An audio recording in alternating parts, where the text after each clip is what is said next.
SHL Medical is a global leader in the design and manufacture of auto-injector solutions. We have a strong presence already in both Asia and in Europe, and we wanted to create a bigger presence in the United States. Charleston County stood out as somewhere we could find the kind of life sciences ecosystem where we could thrive.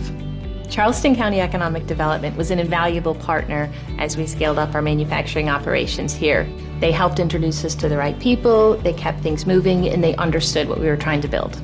They helped us find this location off of Palmetto Commerce Parkway, which is a great manufacturing hub and gives us access to the workers and the services we need as a high-end manufacturing company. We're looking for higher skilled people that can manage the computer systems, the programming, the robotics, which is bringing opportunity to people who are living and working in Charleston County. To date, SHL Medical has invested over $220 million in the Charleston site. We have hired over 300 employees already. We'll have a full hiring opportunity of 700 to 750 people at this location. So we're starting this journey, and there's still a long way to go, but it's been great to have CCED's support along the way. SHL Medical is shaping Charleston's global future.